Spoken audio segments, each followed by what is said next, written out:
세상을 바꾸는 정치수다 팟캐스트 정치 알아보건다 102회 방송 시작하겠습니다. 자, 어제 예고해드린 대로 오늘 방송은 정청래 키워드 분석을 중심으로 진행하겠습니다. 자, 예고를 국정원을 해주세요. 네. 네, 재밌겠는데 시작해주세요.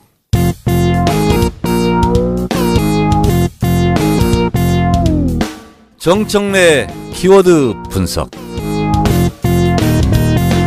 국정원, 네, 국가정보원, 네, 전실은 안기부, 그리고 중앙정보부. 그렇죠. 이렇게 되죠. 국가정보원은 필요합니다. 제대로 된 국가정보원을 위해서라도 흰쌀에 묻어있는 잡티들 다 빼내야 되죠. 그래서 서훈 국정원장이 출범하자마자 국정원 적폐 청산 TF를 구성하고 오늘 드디어 13개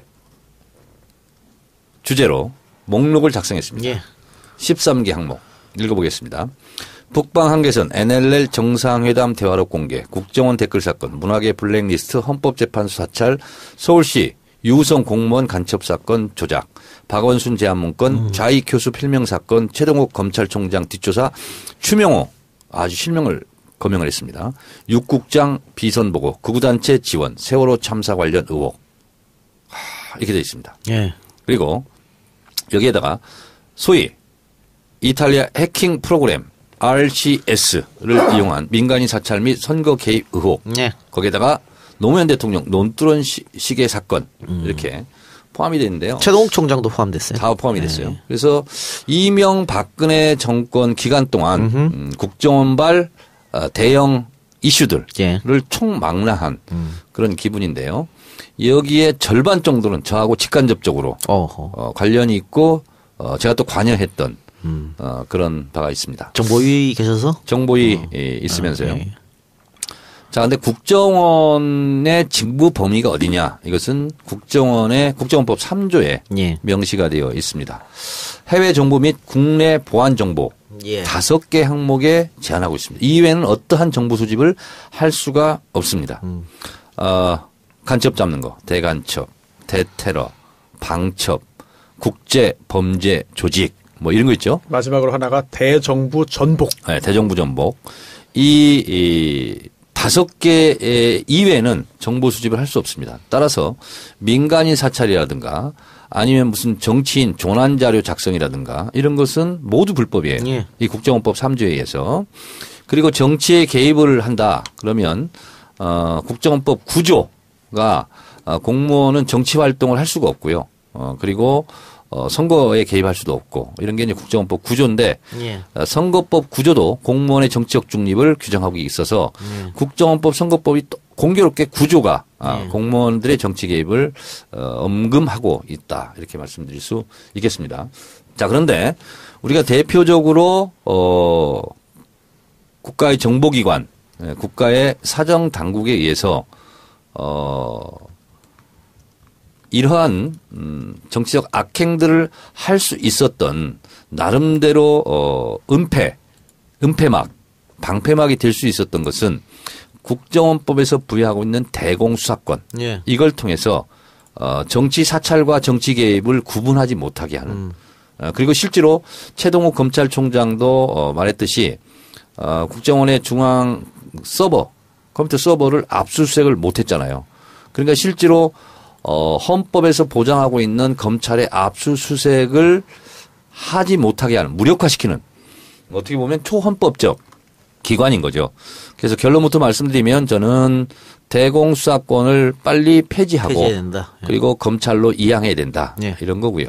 이게 중정이 김종필이 처음 만든 거 아니겠습니까? 네, 그렇습니다. 근데 김종필이 수사권 만들면서도 한시적이라고 분명히 못 박았어요. 네. 문제가 있다고. 그리고 세계 어느 정보기관에서도 수사권까지 같이 갖고 있는 나라는 없습니다. 그래서 아직까지 갖고 있기 때문에. 국정원 개혁의 핵심 중에 핵심이 그렇습니다. 대공수사권 폐지다. 이렇게 보고 있고요. 여러분 자백 영화 보셨나요? 예. 유우성 간첩 조작 사건을 예. 다룬 영화. 자백이 영화가 끝나면 마지막으로 올라가는 간첩 조작 사건 무죄 받은 거 재심을 통해서 쭉 올라가는데 예. 제가 이것도 이제 판도라에서 리스트를 다 공개했습니다. 98건이더라고요. 지금까지. 그래서 이 작가 이런 얘기 들으면 또 울지 모르는데 조봉암 선생 사형부터 시작해서 유우성 간첩 사건까지 98건이 있었더라고요. 뭐 사형당하고 무기징역당하고 이랬는데 다 무죄 받고 특히 인혁당 사법살인 8명 결국은 무죄 판결을 받았죠. 그 방금 말씀하신 98건은 어쨌든 재심에 가서 뒤집어진 거지 않습니까? 그렇습니다. 근데 재심까지 못 간 사건도 엄청 많습니다. 그렇습니다. 네. 저보다 하나를 더 짚어주시네요. 네. 네. 그래서 이제 이런 폐해가 있었기 때문에 실제로 대공수사권은 폐지돼야 된다는 것이고, 그리고 지금 서훈 국정원장은 1차장, 2차장, 3차장에서 국내 차장 이걸 없애겠다. 이렇게 지금 했습니다. 그래서 완벽하게 국정원 개혁을 하겠다. 근데 저는 좀 부족하다고 생각합니다. 예. 그래서 아예 대공수사권 폐지 문제를 논의해야 된다. 이런 입장이고요. 이명박근혜 정권 동안에 벌어진 대표적인 국정원의 정치 개입 사건이 국정원 댓글 사건. 제가 이제 이것은 당시 국제어특위 간사를 맡아서 청문회까지 진행하고 해서 서울경찰청 사이버수사대에서 국정원 직원들이 달았던 댓글이 발견되고 지웠던 흔적들이 예. 실제로 동영상에 나왔고 많은 파장이 있었죠. 그래서 2012년 12월 16일 경찰의 허위수사 결과 발표로 표심이 왜곡돼서 실제로 문재인 대통령이 많은 피해를 받고 그리고 1년 후에 어떤 인천 지역을 대상으로 한 여론조사에서는요. 만약에 경찰의 허위수사 발표가 없었다면 네. 당신이 어디에 투표했겠습니까? 그래서 박근혜를 찍었던 상당수가 문재인을 찍었다. 이렇게 결과를 했어요. 그렇죠. 나왔죠. 그래서 보니까 결국 문재인 대표가 이기는 걸로 5년 동안 도둑 맞았다. 저는 이렇게 생각을 하고 있습니다. 그리고 NLL 대화록 공개. 이거는 역시 제가 정보위 간사 있을 때 있었던 일인데요. 오늘 갑자기 회의하고 있는데 국정원에서 연락이 왔어요. 회의록 공개할 테니까 보러 오라고. 그래서 제가 이거 말이 되냐. 그랬더니 이제 우리 야당은 다 그거 안 보겠다. 그랬더니 여당 쪽에만 갖다 주고 가는 장면을 제가 카메라로 촬영해서 공개했던 적도 있는데 그랬더니 대화록 요약본 있잖아요. 이거를 정부 야당 간사 방에 막 던져주고 다니는 거야. 그래서 내가 갑자기 놀래가지고 각 의원실에 절대 이거 받으면 안 된다. 그래서 다 수령을 거부했습니다. 근데 이것도 국정원의 대표적인 정치 개입 그렇죠. 사건입니다. 그리고 해킹 프로그램 사건, 국정원 임무과장 미스테리 자살 예. 의혹 있었던 사건이었죠. 마티즈. 마티즈, 네. 빨간 마티즈. 그런데 결국 이것도 국정원이 사실은 이게 도청 프로그램을 산 거잖아요. 예. 이것은 이런 도청 불법 예산은 편성할 수가 없어요. 이것도 비공개적으로 진행된 음습한 예산 집행이었고 더 황당했던 것 두 가지는 손수 변호사 있죠. 네. 국정원의 그 정보 수집 행동 수칙이 뭐냐면 흔적을 남기지 않는다는 거예요. 이메일로 이것을 일반 사기업과 이메일을 주고받았다는 것은 국정원으로서는 전 수치입니다. 수치. 자질이 없는 거죠. 그럼요. 그리고 또 하나는 뭐냐면 이게 들통이 났어요. 저는 이게 진짜 애국심이 없다는 게 뭐냐면 들통이 났으면 다른 걸로 변명했으면 내가 이해를 좀 그래도 하겠는데 북한 정보를 이걸로 입수하려고 했습니다.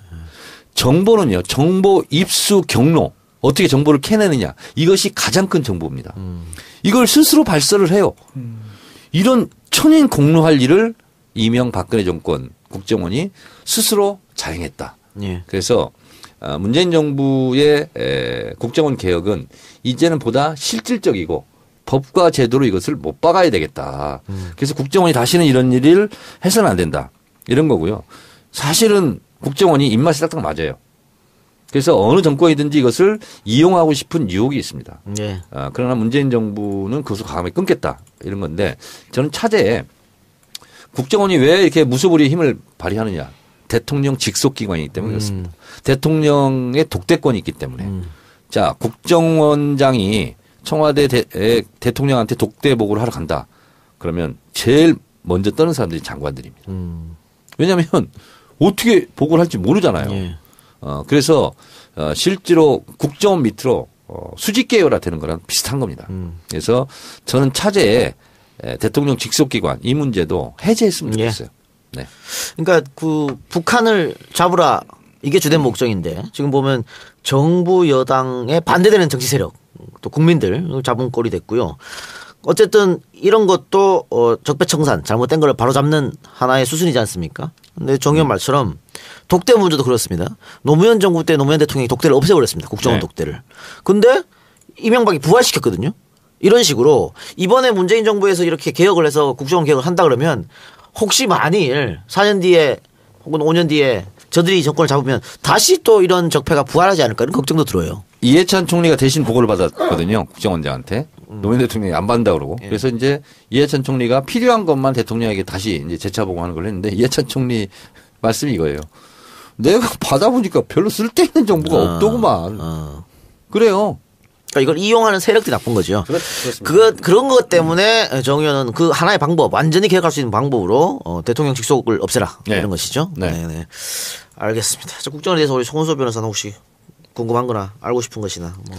차장이 있잖아요. 네. 근데 이제 뭐 제1, 제2, 제3 하니까 와닿지가 않아요, 사실은. 그동안도 뭐 예전에 YS 때인가요? 김기섭 예. 제 1차장? 2차장? 네. 그것도 그 1, 2, 3으로 하기 때문에 일반적인 뭐 저를 포함한 평범한 사람들의 경우에 확 와닿지가 않아가지고 잘 그 내막을 잘 모르고 넘어가는 경우가 많거든요. 네. 혹시 1차장, 2차장, 3차장이 뭐 어떤 이것을 이제 다시 이름을 붙이겠다는 거예요. 1차장은 해외 차장, 아, 네. 2차장은 북한 차장, 3차장은 방첩 차장. 그래서 이제 3차장은 보통 전산, 컴퓨터 뭐 이런 거예요. 첨단 장비를 이용한 산업 스파이, 대테러 뭐 이런 거거든요. 근데 2차장이 국내 차장이었어요, 그동안. 예. 그러니까 정치 차장인 거죠. 예. 그러니까 국내 파트, 해외 파트, 북한 파트 이렇게 있잖아요. 근데 이게 사실은 2차장 체제로 있다가 3차장 체제로 갔다가 또 2차장 체제로 갔다가 뭐 이런 경우가 있었거든. 근데 어쨌든 거기에 한 파트는 국내가 들어가는 건데 네. 이걸 이제 폐지하겠다는 거예요. 그런데 지금 문재인 정부에서 추진하고 있는 국정원 개혁이 결국은 또 국정원 법 개정이잖아요. 그렇습니다. 그렇다면은 지금 현재 야당 전체 또는 일부의 협조가 없으면 통과가 사실은 불가능한 상황이잖아요. 네. 근데 야당은 지금 정권을 안 잡고 있기 때문에 네. 이거 하는데 반대를 하지 않을 것 같은데. 그럴까요? 반대할 명분도 없고 그렇죠. 반대해서 실익이 하나도 없어요. 자기들한테 실익이 없어요. 오히려 본인들은 자유로워야 되잖아. 그러려면 사실은 여당이 국정원 개혁을 한다는 것은 대단한 거예요, 이거는. 우리가 그래요? 갖고 있는 칼 하나 버리는 건데. 그런데 아주 잘 되는 칼 하나 버리는 건데. 서훈 국정원장 그 청문회 때 보면 이완영 의원 등을 비롯해서 국정원의 대공 수사권이라든지 국내 정보 수집 관련해서 이걸 포기하는 게 맞지 않는다라는 질문들을 한 걸 볼 때 글쎄요, 과연 국정원 몸집 줄이기에 지금 현재 야당이라고 해서 과연 흔쾌히 동의해 주겠냐. 또 동의하고 싶어도 지금 무조건 발목 잡는 상황에서 뭔가 이걸 법을 통과시키려면은 현실적인 그런 뭐 당근이라도 있든가 해야 되지 않을까 싶어서 걱정됩니다. 그러니까 이제 이런 겁니다. 댓글 공작 사건 이후에 국정원 개혁 특위가 만들어졌었어요. 그래서 이제 국정원한테 자체 셀프 개혁안을 갖고 와. 박근혜 대통령이 이렇게 이제 지시를 했거든요. 근데 그냥 꼬리 자르기 식으로 갖고 왔거든요. 근데 지금은 이제 대통령이 국정원, 제대로 된 국정원 개혁안 가져와 봐. 이렇게 됐거든요. 그래서 국정원 자체에서 하는 힘이 아마 저는, 힘의 원천이 되지 않을까 그런 생각을 합니다. 예. 그렇게 알겠습니다. 좀 됐으면 좋겠고. 그렇죠. 예. 자, 그러면은 이것으로 국정원 관련 키워드 분석 마치고요. 광고 듣고 와서 이야기 계속하겠습니다. 입시 정말 이해 안 되는 것 투성이야. 왜 부자들이 명문대에 더 많이 가는 걸까? 항상 싸우던 진보와 보수가 한 목소리로 학생부 종합전형에 좋다고 하는 것도 이해가 안 돼. 또 수시와 정시 찬반 논쟁은 언제까지 계속할 건지. 입시 뭐가 뭔지 모르겠어. 입시 현실 고발 웹툰 입시 유감 봤어?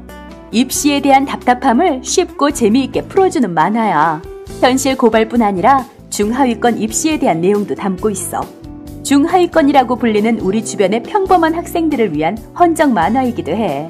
입시 유감? 유료 웹툰이야? 아니, 입시 유감은 무료 웹툰이야. 대중들이 입시 현실을 제대로 알아야 입시가 바뀌지 않을까 하는 취지로 만들었대. 검색창에 입시 유감을 쳐봐. 입시 현실 고발 웹툰 입시 유감.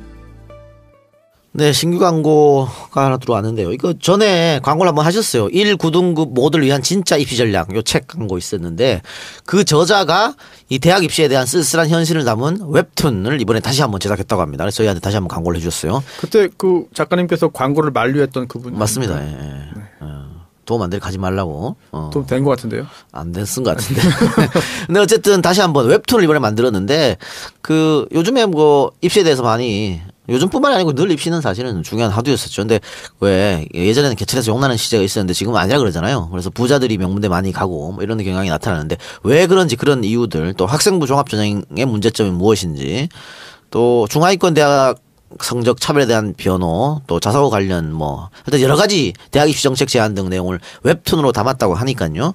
관심 있는 분들 입시 현실 고발 만화 혹은 중하위권 헌정 만화인 입시 유감 검색창에서 입시 유감을 검색하시면 됩니다. 돈 벌려고 책을 만들거나 돈 벌려고 만화를 만드는 게 아니라 그래요. 공익을 위해서 만들었다 하니까 관심 있는 분들은 한 번씩 검색해 보시기 바랍니다. 네, 알겠습니다. 네, 우리 101에서 잠깐 언급했던, 문재인 대통령의 신 베를린 구상? 네, 신 베를린 네. 구상. 눈물이 났어요? 네, 약간 좀 맺혔어요. 예. 사실은 그 전문을 읽어보면서 베를린 구상이 아니라 신 베를린 구상을 이름을 붙이는 것은 2000년 3월 김대중 대통령 이 작가가 너무나 존경하는 네. 우리 DJ 대통령의 베를린 구상을 사실은 나는 따랐다 이런 입장이기 때문에 신 베를린 구상인데요. 김대중 대통령의 베를린 구상의 핵심은 북한 체제 붕괴를 원하지 않는다. 그리고 평화가 정착이다. 평화 정착이 목표다. 이제 그리고 흡수 통일하지 않겠다는 사실상 선언이었거든요.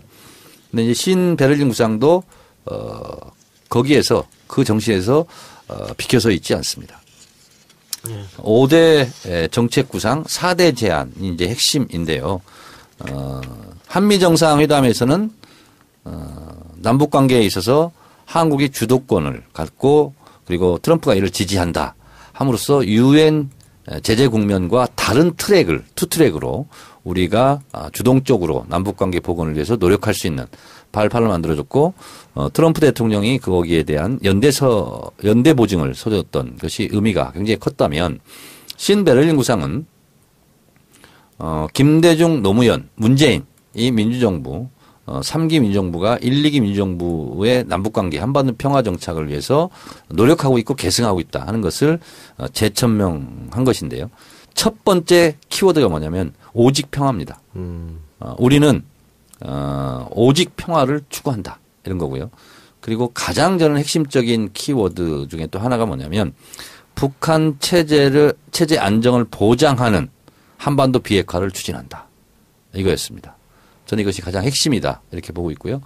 그리고 이제 4대 제안 중에 10월 4일 14선언 10주년이 하필이면 추석입니다. 그래서 이산가족 상봉 그리고요. 비정치, 비군사적 부분에서 일관성 있게 교류 협력을 하자. 뭐 이런 거고요. 그리고 실질적으로 북한과 함께 할 수 있는 또 함께 할 수밖에 없는 뭐 예를 들면 임진강 수해 대책이라든가 아니면 전염병 대책이라든가 이런 것은 곧바로 하자. 그래서 남북 채널을 복원하자. 이렇게 이제 구체적으로 이제 제안하고 있고요. 그래서 한반도 신경제 지도를 그리자 이것인데요. 이것은 문재인 후보 시절에 당대표 시절에 실제로 신경제 지도를 한번 발표한 적이 있습니다. 그래서 남북 철도를 연결하자. 뭐 이렇게까지 지금 나오고 있습니다. 김대중 대통령 베를린 구상 때는 2000년 3월이었는데요. 그해 2000년 6월 정상회담을 했죠. 그러니까 베를린 선언 발표 이후에 석 달 만에 북한이 크게 반응해서 정상회담이 성사되었죠. 그리고 이제 문재인 대통령 이 신 베를린 구상에서도 김정은 위원장과 정상회담 하자 이렇게도 이제 제안했는데 김대중 대통령은 중반기 노무현 대통령은 이제 후반기에 정상회담이 돼서 실제로 일할 수 있는 시간이 적었거든요. 예. 근데 문재인 대통령은 지금 취임하자마자 정상회담을 사실상 제안한 거지 않습니까? 그렇죠. 그런 면에서 봤을 때 정상회담은 저는 빠르면 빠를수록 좋겠다. 이렇게 되고요. 중요한 것은 북한 5세 미만 영유아가 유엔 보고서에 하면 28%가 영양실조에 걸려 있다. 이것은 무조건 일관성 있게 정치적인 상황과 분류해서 따로 따지지 말고 지원하자. 이런 건데요. 저는 판도라에게서 죄송한데 정두원 의원이 그거 보고 깜짝 놀랐대요. 왜냐하면 북한이 ICBM을 발사했는데 이렇게 되면 보통 강공 정책으로 나가는데 그럼에도 불구하고 이런 입장을 발표하기 어려운 국면이 조성되었음에도 불구하고 독일에 가기 전에 무력 시하고 우리도 좀 쏘고 미사일 쏘고 가서는 역시 안정감 있게 이 국면이 어려운 국면에 이걸 발표했다는 것이 자기는 더 높이 평가할 만하다. 그렇게 얘기해서 그렇게 높이 평가하는 부분에 대해서 더 높이 나는 평가한다. 이렇게 얘기를 했죠. 그리고 어쨌든 그 신베를린 구상을 얘기하면서 이제 북한 붕괴는 바라지 않는다 이런 얘기도 있었고요. 네, 침략하지 않겠다. 그렇죠. 예, 또 언제든 만날 용의가 있다. 인위적인 통일하지 않겠다. 그렇게 얘기했는데 이 신베를린 구상에 대해서 일단 뭐 TV조선 같은 경우에는 북한이 반대 입장을 냈다는데 거짓말이고요. 네. 입장 낸 거 전혀 없습니다. 네, 아직 낸 거 없습니다. 예, TV조선의 바람이겠지. 전원책 변호사의 바람이겠고. 근데 왜 그런 보도가 나와요? 전원책 변호사 그렇게 얘기하더라고. 바람을 방송에서 한 거야. 예. 그런 바람 피운 거지. 그거는 신베를린 구상 나오기 전에 북한이 한 이야기를 갖다가 쓱 끄집어내서 다시 이렇게 밀어넣은 거죠. 그건 말이 안 되는 거고. 그래서 그런지 어쨌든 이 신베를린 구상에 대해서 국민 여론은 대단히 좋습니다. 예. 그 리얼미터가 조사를 했는데요. 신베를린 구상에 대해서 66.2%가 찬성, 반대는 22.5%밖에 없어요. 예. 없고 이 재밌는 거는 광주 전라가 당연히 찬성이 압도적으로 높습니다. 1등이거든요. 2등이 서울. 근데 3등이 부산 경남이고 4등이 대구 경북이에요. 그 수로 찬성이 높아. TK, PK에서 높다니까 찬성이. 근데 저는 놀라운 또 여론조사가요. 실현 가능성이 있다가 47%예요. 예. 가능성이 없다가 41%. 예. 그게 실제로 실현 가능성도 있네. 저는 이 통계 수치가요. 실현 가능성이 없다고 높다는 것이 매우 놀라워요. 그렇죠. 왜냐하면 이명박 박근혜 9년 내내 압박하고 이러면서 대화가 불가능했었거든요. 네. 그러니까 이런 구상을 내놔도 안 될 거야라고 생각할 수 있어. 한 10년 동안 그렇게 했기 때문에. 그러니까 9년 동안 실질적으로 엄청난 양의 종북 어떻게 보면 바이러스를 그렇죠. 전 국민에게 지금 뿌린 거 아니에요. 이게 일시에 거쳤어. 그럼에도 불구하고 이렇게 결과가 네. 나왔다는 거에 대해서 희망이 있다. 특히나 대북 북한 관련해 가지고 대화를 할 것이냐 대결할 것이냐 이런 여론조사했을 때도 최근 들어 대화를 해야 된다는 게 굉장히 훨씬 더 높게 나오고 있는 추세죠. 그러니까 미국에서도요. 이제 대북 압박 그러잖아요. 근데 그 압박과 제재도 결국은 대화를 통해서 뭔 문제를 해결해야 될 거 아니에요. 그래서 손수호 변호사 이런 네. 말 들어봤어요? peaceful pressure. 네. 야, 평화로운 압박. 평화로운 압력. 이거 있잖아요. 그래서 확실히 이 대통령 하나가 특히 남북 관계에서는요. 굉장히 중요한 키맨이에요. 이것은 마음먹기 달려있는 거예요. 대북 관계는. 그래서 문재인 대통령이 저는 김대중 대통령, 노무현 대통령을 잇는 신베를린 구상 전문을 한번 읽어보세요. 나는 이 자리에서 분명히 말합니다. 이러면서 얘기하는데 감동적입니다. 저는. 그래요. 근데 문제는 이제 북한이 어떤 입장을 내놓는가 하는데 우리 100일에서 얘기했습니다만 아무런 지금 대답을 안 하고 있는 상황입니다. 저는 이렇게 생각합니다. ICBM을 쐈어요. 이제 북한의 이제 기술이 이제 발전했다는 것은 이제 저는 뭐 분명한 사실인 것 같고 저는 씨름판에서 저는 사파 싸움이라고 생각합니다. 아니 미국에 왜 쏘겠어요? 미국을 향해서.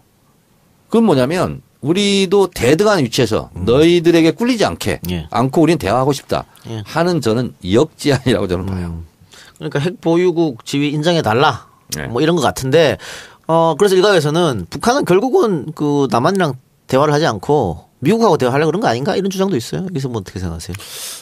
저는 3쿠션이라고 생각합니다. 네. 미국을 통해서 미국이 대화를 할 수 있는 분위기를 더 만들고 그래서 남과 북이 대화를 하면 결국 미국도 같이 딸려서 오는 거 아니냐.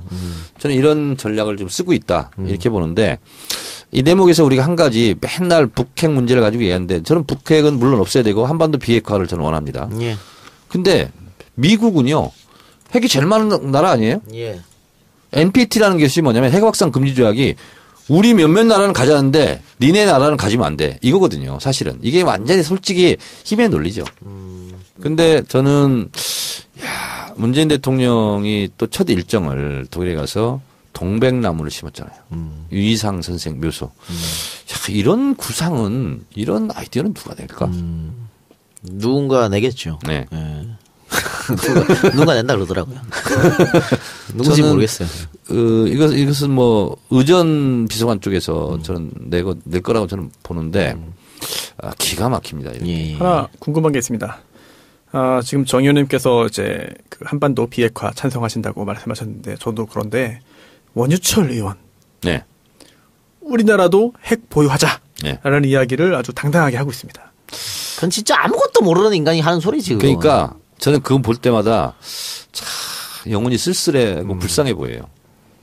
이건 뭐냐면 원희철 의원을 그걸 다른 말로 한다면 한미동맹 깨자는 그렇죠.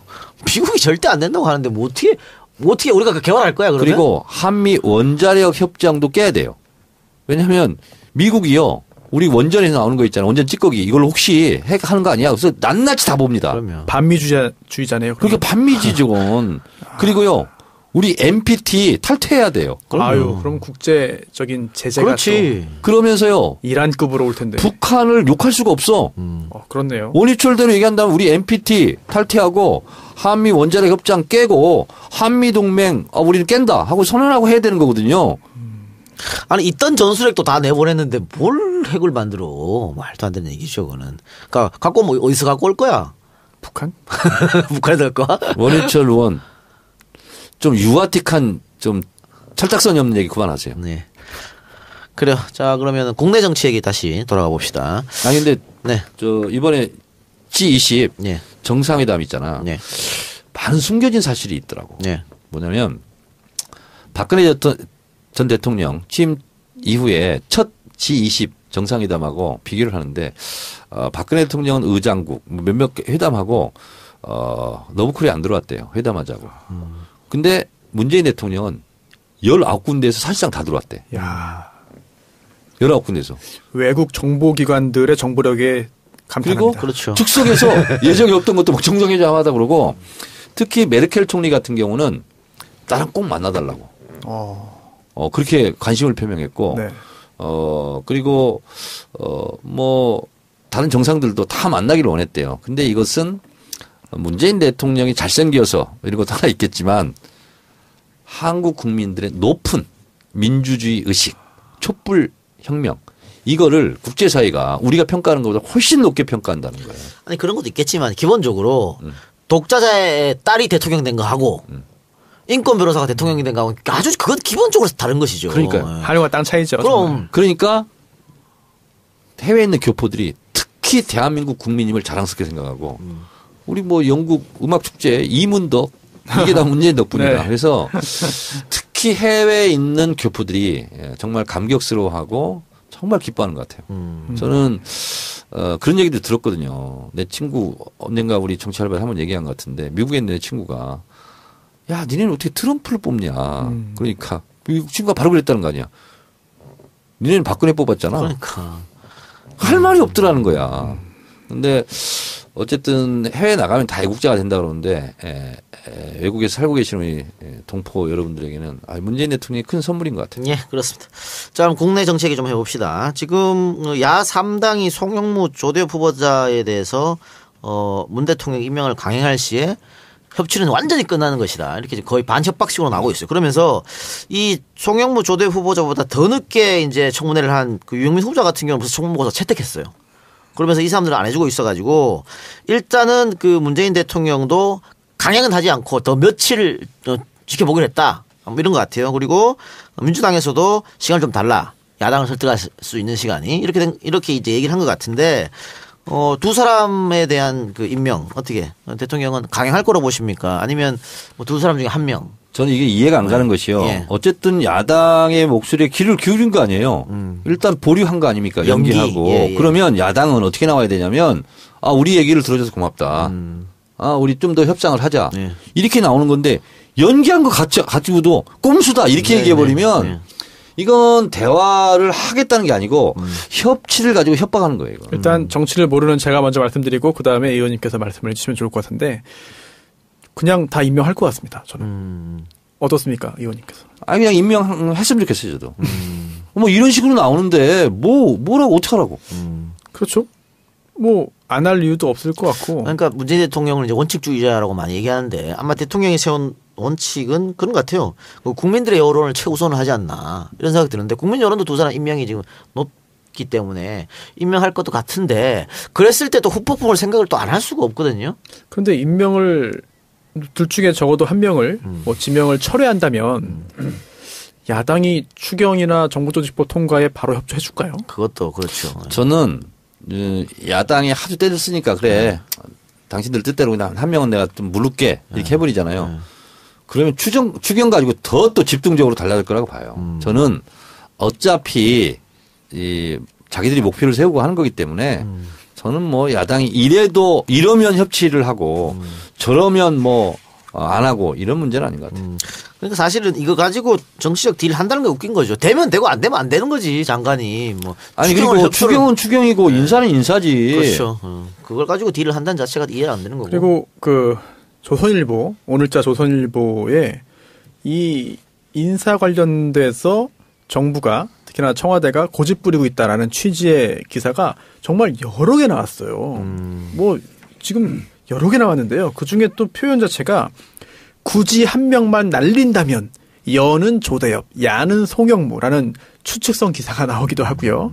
또 계속 이렇게 하고 있습니다. 장관 인사 갈등에 멈춰선 국회라는 게 3면에 나오고 또 그 옆에 굳이 한 명 날린다면 조대엽, 송영무 둘 중에 하나다. 이것도 나오고 또 장관 그리고 또 청와대가 반대하는 야당 체면 세워주면서 송, 조, 임명, 명분 쌓기 중이다라는 것도 정치면에 나오고. 도배를 했네요. 이게 다른 보수신문과도 달리 조선일보에서는 오늘 완전히 이걸로 싹 했거든요. 뭔가 의도가 좀 있는 것 같습니다. 뭐 그래봤자 조선일보 영향력이 예전만큼치 않기 때문에 별 의미 없고요.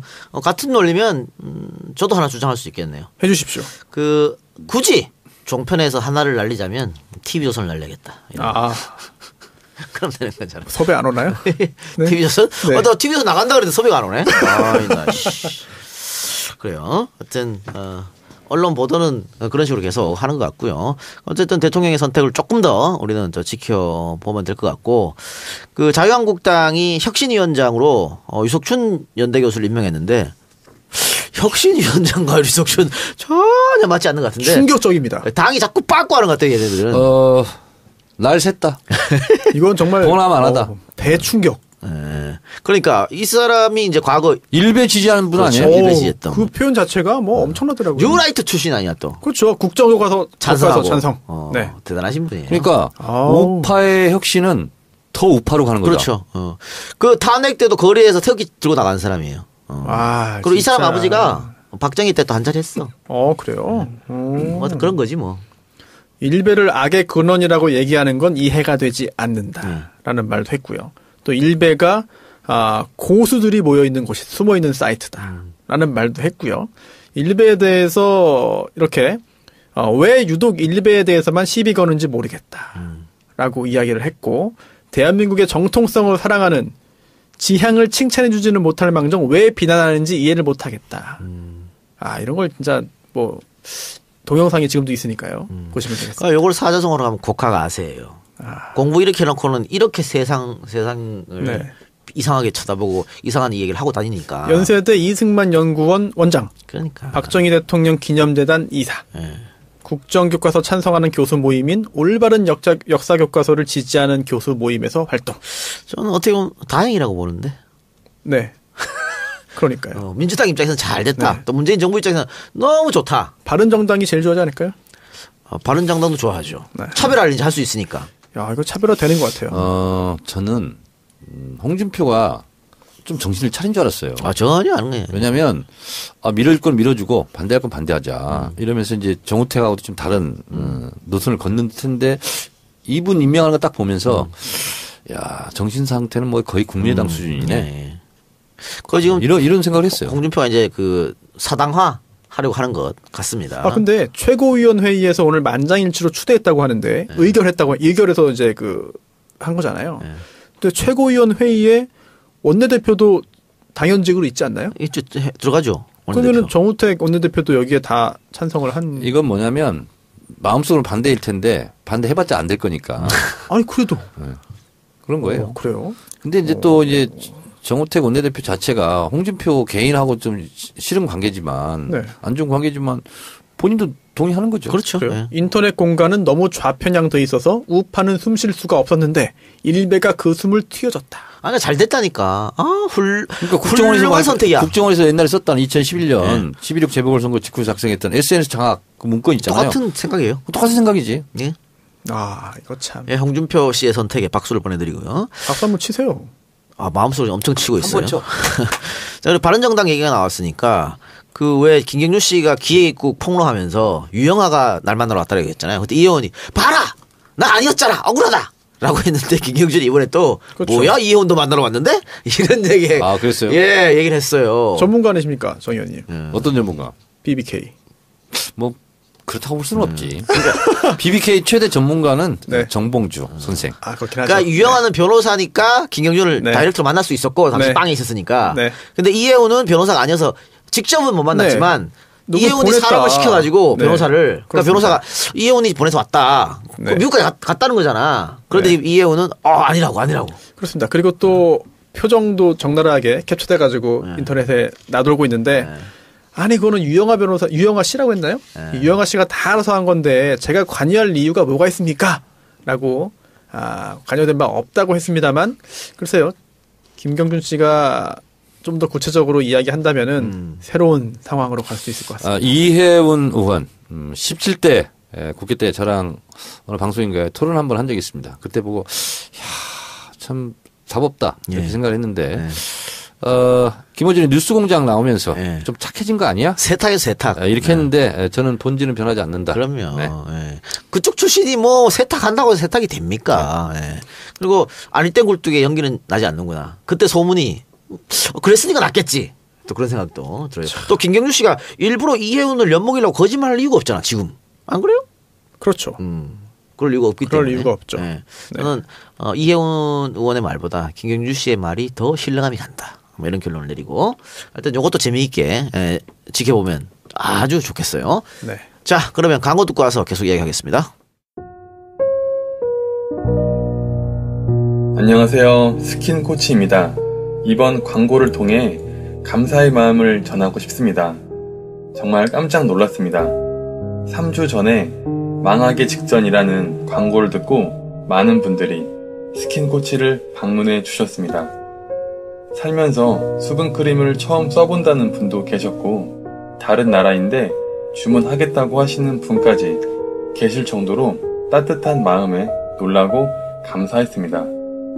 이후 직접 사용하신 분들이 제품을 인정해주는 많은 후기를 보며 보내주신 마음에 보답할 수 있어서 감사했고 자신감을 가질 수 있었습니다. 내 일처럼 관심 가져주시고 격려해주신 그 마음들을 결코 잊지 않고 간직하며 스킨코치를 성장시켜 가겠습니다. 감사합니다.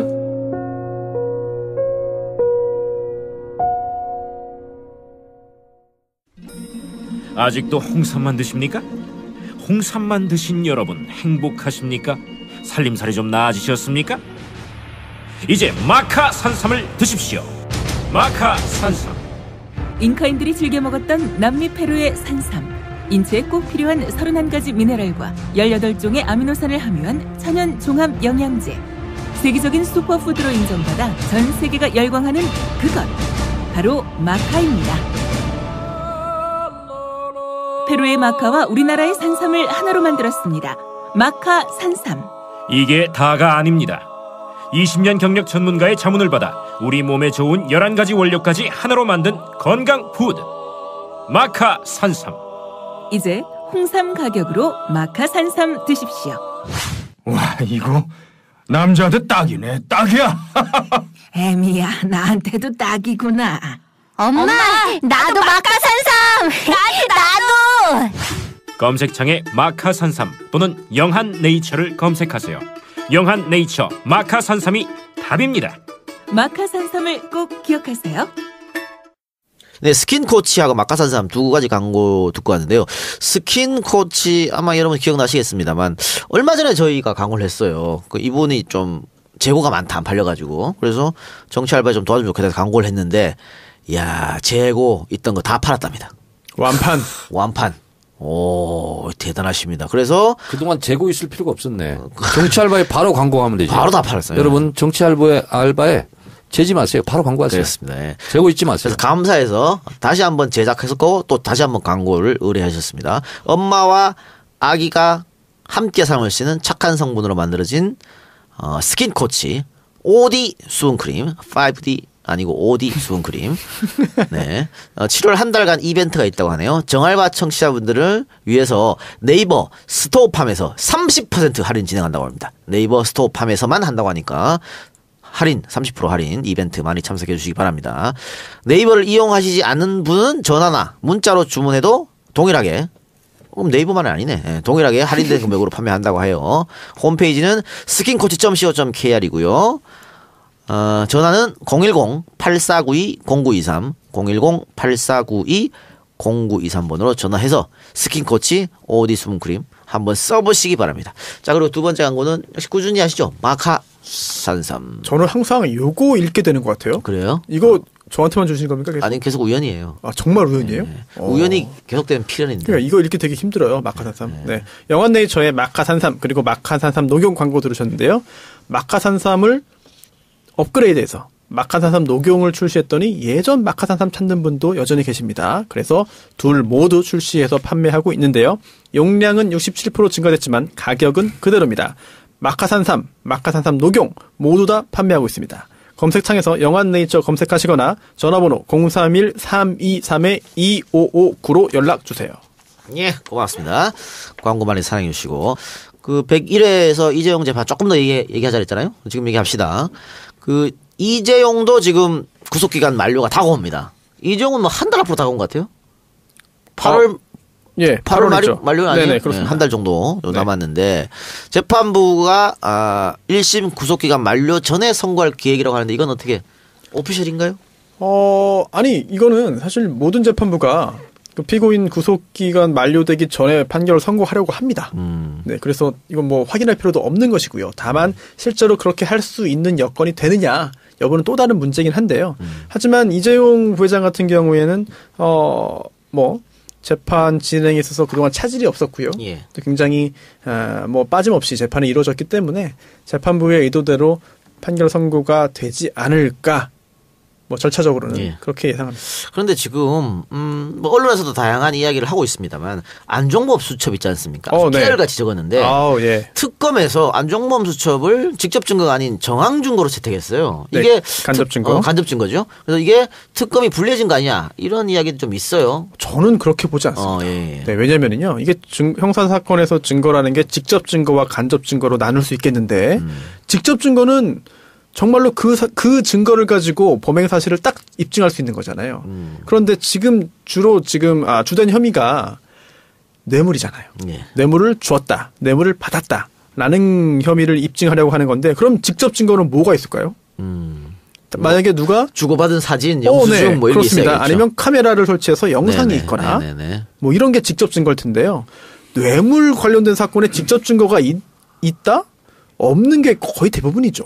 없는 게 당연합니다. 그래서 간접 증거들을 가지고 이제 직접 증거가 있는 것과 유사할 정도로 증명한다면 유죄 판결이 선고되는 것이고 그러지 못할 경우에는 안 되는 거잖아요. 그렇다면은 지금 이 안종범 수첩은 직접 증거가 될 수 없어요, 사실은. 왜냐하면 안종범 전 수석이 당시에 독대 자리에 있던 건 아니거든요. 예. 그렇기 때문에 안종범 수석이 당시 현장에 있었고 그 자리에서 오고 간 이야기를 적었다라고 한다면 직접 증거가 될 수 있겠지만 그게 아니라 독대가 끝나고 박근혜 전 대통령으로부터 지시를 들었고 그걸 적은 거잖아요. 그렇다면은 그 둘 사이에 있었던 독대 자리에서 있었고 그리고 또 뇌물에 대해서는 간접 증거가 될 수밖에 없는 거거든요. 따라서 특검이 더 불리해진 거라고 볼 수는 없습니다. 다만 이제 특검이 이제 헤쳐나가야 될 것은 이 간접 증거를 가지고도 유죄 판결을 선고받을 수는 있지만 간접 증거들을 종합해서 판사가 유죄의 확신을 갖도록 만들어야 되는 것인데 그거는 정말 이제 검사 그리고 특검의 몫이죠. 과연 가능할지 여부는 그들의 역량에 달려 있는 것이고요. 법조 사륜 중에 하나인 네네. 제가 법조 전문가로서 봤을 때 직접 증거는 박근혜가 말하는 것을 녹음을 했다. 그건 직접 증거가 될 수 있죠. 그렇죠. 근데 이건 받아 적은 거예요. 그렇습니다. 그렇기 때문에 당신의 의견이 들어간 거 아니야? 당신이 기억을 못한 것, 잘못한 것도 있는 거 아니야? 이렇게 끼어들 수 있는 소지가 있기 때문에 직접 증거로 삼기에는 이것은 거의 불가능하다. 그래서 간접 증거로 삼을 수밖에 없었던 거고 그것이 재판에 유리하다 불리하다라고 따지는 것은 무망한 일이고 근데 간접 증거로 이게 채택했다는 것은 그 중에서 진실이 뭐냐는 것을 100% 다 취하지는 않을 거예요. 봤을 때 이거는 분명한 이거는 뭐 증거가 된다 하는 부분은 증거로 채택하고 거기에 따라 맞게 저는 뭐 유죄 선고를 하면 뭐 되는 것이지 이것이 직접이냐 간접이냐 가지고 유불리 따질 일은 아니다. 일단 전체가 증거로 채택은 됐어요. 네. 이 부분에 있어서는 특검의 승리입니다. 왜냐하면 이재용 부회장 측에서는 이 안종범 수첩이 관여된 모든 사건에서 변호인들이 이렇게 주장하는 거예요. 이 수첩이 적법한 압수 절차를 거치지 않은 것이기 때문에 아예 증거 능력이 없다. 위법하게 수집된 증거다라고 주장을 했습니다만 하지만 재판부에서는 그건 아니다. 일단 위법한 증거가 아니고 증거 능력은 있다. 다만 직접 증거는 아니고 간접 증거이기 때문에 그러한 점을 고려해서 과연 이게 유죄의 증거로 쓰일 수 있을지 증명력 부분은 따로 이제 판단하겠다라고 한 것이거든요. 그렇다면 증거 능력 자체를 배제하라고 했던 이재용 부회장 측의 주장 어떤 입장은 인정이 안 된 겁니다. 즉 증거로 채택은 됐고 그 증거가 간접 증거이지만 그런 걸 잘 조합을 하고 보강을 하고 여러 가지를 잘 끼워 맞추고 빈틈을 없애서 그 유죄 판결을 받는 게 특검 그리고 검찰의 이제 그 과제가 되는 거죠. 뭐 예를 들면 이런 거죠. 지금 직접 증거냐 간접 증거냐. 이재용하고 박근혜가 독대를 했잖아요. 네. 독대를 해서 어떤 얘기가 나온지는 두 사람 아니면 알 수가 없죠. 그럼요. 독대를 했으니까. 모르는 게 거의 대부분의 경우예요. 네. 당연한 거예요. 배석자도 없어. 네. 근데 박근혜가 두 사람 이재용 만나고 나와가지고 안종범한테 이런 걸 지시를 했단 말이야. 네. 그걸 안종범 수첩에 적었어요. 그렇습니다. 그러니까 직접 못 들었기 때문에 직접 증거는 안 되지만 네. 박근혜가 나와가지고 얘기를 했기 때문에 그걸 받아 적었기 때문에 이것도 간접 증거 하나가 될 수 있는 거죠. 당연하죠. 그렇죠. 그리고 안종범 전 수석한테 이재용 부회장 측에서 이렇게 또 말했죠. 아니 이거 안종범 전 수석 당신의 의견이 들어갈 수 있는 거 아닙니까? 오염될 수도 있다. 아닙니다. 저는 들은 대로 적었습니다. 그러면서 박근혜 전 대통령의 이야기가 빨라서 정말 그대로 받아 적기도 힘들었습니다. 제 의견이 들어갈 수가 없었습니다. 라는 이야기를 했어요. 근데 박 대통령 말이 빨라? 근데 그게 듣기에는 느린데 받았으면 적어보세요. 그렇죠. 예, 이거 웬만큼 느린 말도 받아 적기는 진짜 어렵거든요. 그리고 간접 증거, 직접 증거 약간 헷갈릴 수 있는데 확 와닿는 게 하나 있습니다. 바로 시신 없는 살인 사건. 네. 이게 시신이 있다라고 한다면 그 자체가 살인 행위의 직접 증거가 될 수 있잖아요. 부검도 할 수 있고 여러 가지. 그런데 시신이 없는 경우에도 살인죄로 유죄 판결을 선고했고 대법원에서 유죄 확정 판결 나온 적이 있거든요. 아, 그래요? 그럼요. 시신이 없어도 기타 여러 가지 다른 간접 증거를 다 종합해 볼 때 비록 시신은 없지만 당신이 살인범이야. 라고 판결을 한 적이 있어요. 실제로 가능합니다. 살인도 가능합니다. 이게 뭐 구체적으로 말씀드리면 좀 잔인합니다만 그 차에서 지금은 단종됐으니까 괜찮겠다. 아벨라 안에서 뭐 살인행위 하고 있는데 혈흔도 뭐 이제 측정해보고 이것저것 다 해봤더니 이건 누가 봐도 당신이 피해자를 살인한 것이다. 라고 해가지고 살인죄 유죄 판결을 선고했고 대법원도 그렇게 확정한 적이 있거든요. 야, 시신 없는 살인 사건 많이 있었는데 그래서 네. 누가 봐도 범인인데 빠져나간 인간들 많은데. 그런데 그런 경우에 다만 이제 그 또 하나는 이런 간접 증거만 가지고 유죄 판결을 선고할 수 있지만 그렇다 하더라도 직접 증거가 존재하는 것에 버금가는 정도로 유죄의 확신을 할 수 그러니까 있어야 된다. 간접 증거가 여러 가지 정황적으로 들어가면 그것만으로도 충분히 유죄 판결 가능하다. 뭐 이렇게 가능합니다. 결론하면 될 것 네, 같고요. 가능합니다. 그리고 7월 11일 날 대통령이 국무회의를 주재했습니다. 이 자리에는 총리도 당연히 참석했고 교육부 총리도 참석했고 박원순 서울시장도 참석했습니다. 참석해서 여러 가지 얘기를 합니다. 교육부에서 이제 학생 안전 대책을 마련해라. 안전을 중요시하는 대통령 갖고 막 얘기했고 또 남북 대화 막힌 상황에서 관계 개선을 위해서 지자체 민간의 역할이 중요하다. 역시 민간 교류를 먼저 해야 된다 이런 생각 같습니다. 네. 정부의 옳은 방향이에요. 그렇죠. 예. 그렇게 얘기했고 또 지금 중국 관광객이 사드 문제에서 많이 안 들어오고 있기 때문에 이번 여름은 해외여행 대신에 국내에서 또 특히 농어촌에서 보내는 캠페인을 벌이는 게 어떻겠냐라고 대통령이 직접 제안을 했다고 합니다. 그러면서 공무원들 다 연차 휴가 쓰라고 이렇게 하면서 역시 이것은 내수 진작 이런 걸 위해서 얘기한 것 같아요. 참 굿 아이디어네. 그렇죠? 예, 그렇게 얘기했고 또 여기에 대해서 이제 김상곤 교육부 장관 같은 경우에는 특히 이제 여름철에 그 찜통 교실 문제, 또 여름철 물놀이 문제, 장마철 학교 시설물 안전점검 철저하게 하겠다 이렇게 얘기했고요. 박 시장 같은 경우에는 국회 추경 통과가 시간이 걸리는데 서울시는 2조 원 규모의 일자리 중심 추경 예산안을 편성해서 집행하겠다. 뭐 이렇게 이야기를 했습니다. 그래서 또 박 시장이 또 아세안 특사 방문이나 우즈베키스탄 등의 도시 외교를 통해서 외국에 나가보면 외국 정상이나 외국인이 대한민국을 평가하는 수준이 매우 높다는 걸 알 수가 있다. 지혜로 외교 다변화를 할 필요성을 느꼈다. 이렇게 얘기하니까 대통령이 외교 다변화를 위해서 지자체 차원의 외교도 매우 중요하다. 이렇게 얘기를 한 것 같아요.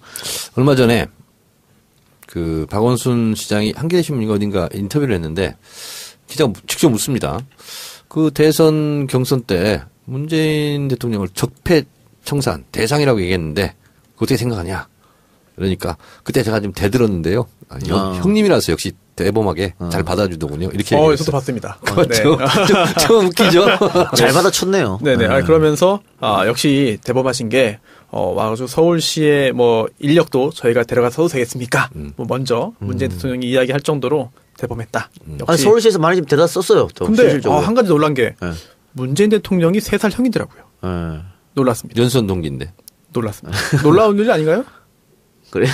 아닌가? 여보세요. 박원순 시장하고요. 네. 손석희 앵커하고 동갑 아니에요? 노회찬 의원하고 또 동갑이죠. 그 외모로 지적질한 거예요 지금? 아닙니다. 그래 우리가 왜 지난 정권 때 뭐 이렇게 문제가 뭐 수학여행 가서 문제 터지면 수학여행 금지 뭐 이런 그걸 대책으로 내놨잖아요. 국무회의에서. 네. 근데 참 멋있는 국무회의요. 이런 게 얼마나 멋있어. 탁 얘기하면 탁 받아치고 정말 이런 국무회의를 원했는데. 아니, 적는 게 아니라 회의니까 회의가 이루어져야 되는데 오랜만에 그런 걸 보니까 낯설기도 하고 기대가 좀. 언론에도 그런 거 나오더라고요. 바뀌었다. 네. 예전에는 대통령 얘기하면 다 받아만 적었는데 받아 적는 게 싹 사라졌다. 국무회의에서. 오히려 토론하고 논쟁하고. 네. 예전에는 적자 생존. 예. 였는데 지금 이제 적자 생존이 아닌 거지. 그러니까 이런 거 아주 좋은 것 같습니다. 아예 적지 말라고 했었죠. 그렇죠? 대통령이 적지 말라고 그랬었죠. 그리고 엉뚱한 얘기도 좀 해라. 그런 얘기도 했잖아요. 반대해라. 나의 말에 반대하라. 이런 얘기까지 했으니까. 그래요. 박 시장 얘기가 나왔으니까 우리 광고 하나 곁들여서 합시다. 이번 주 목요일입니다. 목요일 날 서당캐 서울시당에서 하는 팟캐스트 있죠? 서당캐 박원순 시장 특집으로 진행된다고 합니다. 목요일 8시부터 녹화가 시작된다고 하니까 박 시장을 만나 뵙고 싶으신 분들은 목요일 8시에 안가로 이제 안가로 오시면 되겠습니다. 깨알 같은 광고 아니 보내드렸고 수다맨 그 쇼는 합니까? 뭔 쇼요? 쇼가 아닌가? 콘서트? 콘서트? 쇼하고 이상하잖아요. 7월 며칠 날 하죠? 7월 29일 날 하려고 했는데 경북대에서 안 된다 그래갖고 지금 일단 보류했어요. 아니 지난주 방송에는 그 한다고 그때로 나갔더라고요. 그대로 방송에. 아니 하기로 했었다니까. 그 후에 갑자기 이제 경북대 쪽에서 정치 행사 안 된다 그래가지고. 왜 정치 행사? 그러니까 우리 정치 아닌데 우리 코미디인데 이랬는데. 그래서 우리 제가 그 방송에서 얘기를 했어요. 이렇게. 그랬더니 아마 경북대로 항의를 엄청 간 것 같아요. 그래서 경북대 지금 다시 지금 논의하고 있답니다. 그래요? 예. 저도 그럼 광고 하나 하겠습니다. 예. 7월 16일 일요일 오후 2시인가? 서울시당 신입당원 아카데미에 유명 강사가 초청되었습니다. 접니다. 단독으로 하세요? 네, 저 단독으로. 강연 제목은 문재인 현상에 대하여. 오늘 강연하고요. 그 다음에 이제 서울시당 팟캐스트 멤버들로 이제 팟캐스트가 또 있답니다. 거기서 공개적으로? 네. 재밌겠네요. 그래서, 오실 분들은 서울시당 홈페이지를 참고해 주시고, 네. 직접 현장에 와도 출입 정지를 시키기는 하겠어요. 이번에 강의할 내용 이미 많이 한 거 아니에요? 전국 돌면서? 네? 전국 돌면서 많이 하신 거 아니에요? 문재인 현상에 대하여로는 2번 했습니다. 2번. 광명 시민포럼에서 했고요. 그 다음에 진해에 가서 했는데. 제주도에 가서는 그런 제목으로는 안 했어요. 일부 내용은 들어갔지만. 그래서 문재인 현상을 완성시켜서 강연을 제가 시작했습니다. 문재인 현상에 대해서. 똑같은 얘기하는 거 아니에요? 어떤 거요? 저번에 했던 강의랑 새롭게 할 각이 똑같이 하는 거 아니에요? 그렇지 않습니다. 소위 말하는 우라카이 아니야? 아니야. 우라카이. 그러면 그때 들었던 사람, 광명에서 들었던 사람이 이번에 가서 또 들어도 돼요? 그렇습니다. 괜찮아요. 네. 알겠습니다. 여러분들 관심 있는 분. 근데 문재인 현상이라고 명명한 게 아마 제가 처음일 거예요. 예. 저는 이것은 뭐 안철수 현상 때문에 문재인 현상 하면 좀 그렇긴 한데 어쨌든 안철수 현상은 뭐 문화 현상이기는 했었어요 그때. 근데 그것과는 질적으로 차원이 다른 문재인 현상. 이게 뭐냐면 뭐 이문덕 깃발 들고 나가고 뭐 이하 때라고 들어봤죠? 이게 다 야당 때문이다. 그리고 무슨 뭐 장관 왜 인사청문 안 하냐고 문자 보내고 이게 새로운 일찍이 없었던 현상이거든요. 그래서 그것을 제가 종합 분석해서 강연을 시작했습니다. 예. 관심 있는 분들 많은 참석 바랍니다. 저도 짧게 하나 광고. 광고라기보다는 야구 관련해서 기사가 계속 쏟아지는데요. 네. 그 MBC 스포츠 플러스 기사가 네이버에서 주요 하게 다뤄지지 않고 있습니다. 그래요? 그래서 굉장히 중요한 기사인데도 열심히 노력을 해야만 읽을 수 있어요. 그래서 많은 좀 관심 좀 가져주시고요. 그리고 또 굉장히 또 주목도가 있는 그런 그 방송사에서 취재 협조를 요청을 해서 또 이제 TV에서도 아마 관련된 그런 그 뉴스를 앞으로 보실 가능성이 높아질 것 같습니다. 변호사 사무실도 공감해요. 이왕 하는 거. 아이, 그런 거 안 돼요. 사적인 이익을 챙기면 안 됩니다. 야구 얘기하니까 네. MLB 파크. 네. 야 특종했어요. 안철수 속초행. 그렇죠. 저는 닮은 사람인 줄 알았어요. 처음에. 아 그래요? 네. 근데 진짜더라고요. 이 작가 MLB 파크 하루에 몇 번 들어가요? 저 자주 들어가요. 자주? 저도요. 그래요? 재밌어요? 재밌어요. 네. 예, 깜짝 놀랐어요. 예. 전 뭐 웬만한 대형 사이트는 다 들어가니까. 근데 제가 요즘에 저의 정체성에 맞는지 모르겠지만 파리쿡. 네. 야, 거기가 묘한 재미가 있어요. 파리국도 네 정체성이 맞아요. 그래요? 예. 묘한 재미가 있어요. 아니 근데 거기도 회원가입 해야 돼요? 아니요, 그냥 아니요, 안 해도 할 수 있어요. 아, 그냥 들어가요? 자유 게시판. 네.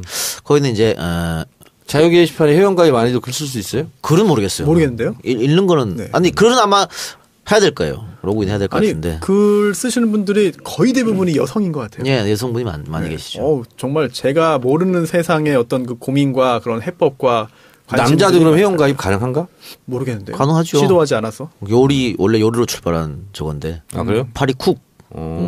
아니 자유 게시판 말고도 다른 게시판도 재밌더라고요. 네. 제가 그 진짬뽕 네. 라면 끓이는 것은 선수인데. 그 가끔 이렇게 해서 올리면 되겠구나. 그러니까 MLB는 남자 회원이 많잖아요. 네. 파리는 그렇죠. 여자 회원이 많고. 예. 그런 차이점이 있어요. 정말 재밌습니다. 예, 오유는 뭐 이것저것 남성 여성 다 섞였는 것 같고. 거긴 안 가봤어요. 예. 딴지일보 가봐요? 딴지도 남자들이 많죠. 아, 거기 완전 남자야. 그렇죠. 아, 정말. 정모 한번 했거든요, 번개팅. 30명 했는데 다 30명이 남자야. 우와. 그렇죠. 예. 지금 언급한 4개 사이트, 큰 네. 사이트 다 날 싫어하더라고. 파리쿡에서도요? 파리쿡도 싫어해. 다 왜 싫어해. 그러지? 뽐뿌라는 데도 있잖아. 예, 뽐뿌도 있죠. 예. 물건 사는 데 아닙니까? 맞아요. 많아요. 뽐뿌, 끌리앙, 이종격투기 많아. 우리 이종격투기 아재들은 날 좋아하더라고. 안 가겠다. 이종격투기 사랑해요. 예, 앞으로도 계속 응원해 주세요. 102회 방송 여기서 마치고 101회 들어주신 여러분 대단히 감사하고 저희는 다음 주에 돌아온 손혜원 의원과 103회 방송 보내드리도록 하겠습니다. 자, 들어주신 여러분 대단히 감사하고 방청해주신 여러분도 고맙습니다. 자, 다음 주에 뵙겠습니다. 감사합니다. 고맙습니다. 세상을 바꾸는 정치수다 팟캐스트 정치 알아보건다 102회 방송 시작하겠습니다. 자, 어제 예고해드린 대로 오늘 방송은 정청래 키워드 분석을 중심으로 진행하겠습니다. 자, 예고를 국정원을 해주세요. 네. 네, 재밌겠는데 시작해주세요.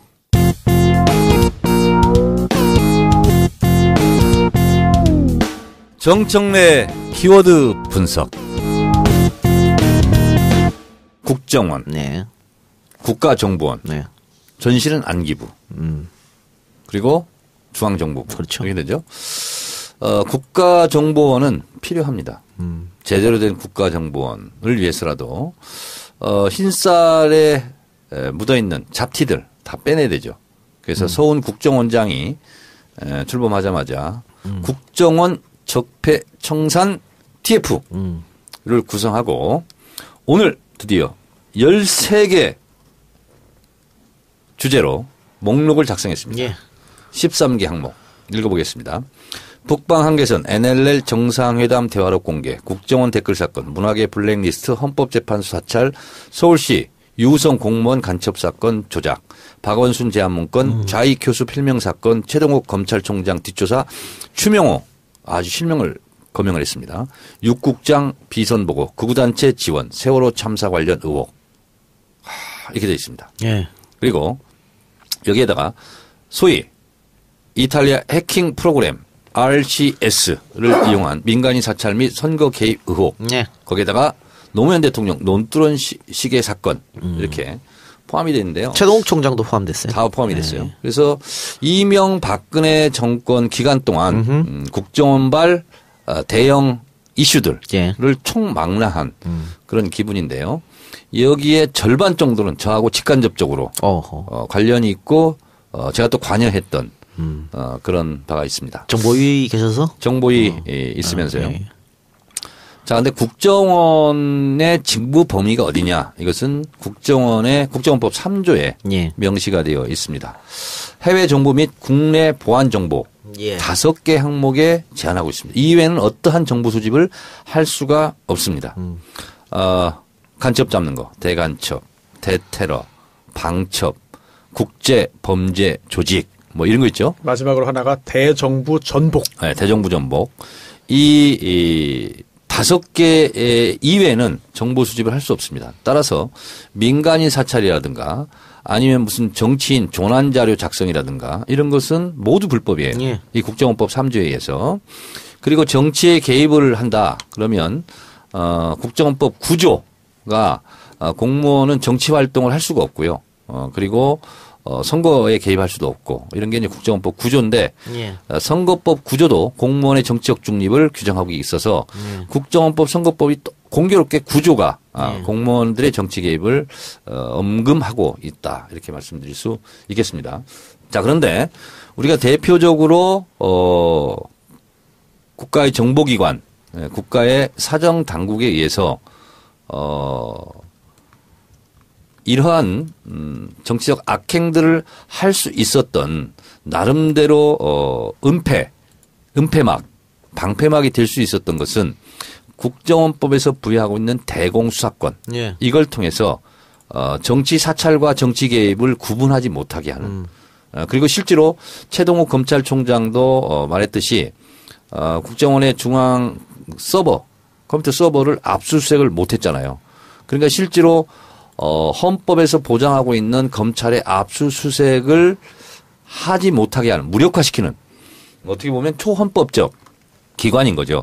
그래서 결론부터 말씀드리면 저는 대공수사권을 빨리 폐지해야 된다. 예. 그리고 검찰로 이양해야 된다. 예. 이런 거고요. 이게 중정이 김종필이 처음 만든 거 아니겠습니까? 네, 그런데 김종필이 수사권 만들면서도 한시적이라고 분명히 못 박았어요. 네. 문제가 있다고. 그리고 세계 어느 정보기관에서도 수사권까지 같이 갖고 있는 나라는 없습니다. 그래서 아직까지 갖고 있기 때문에. 국정원 개혁의 핵심 중에 핵심이 그렇습니다. 대공수사권 폐지다. 이렇게 보고 있고요. 여러분 자백 영화 보셨나요? 예. 유우성 간첩 조작 사건을 다룬 영화.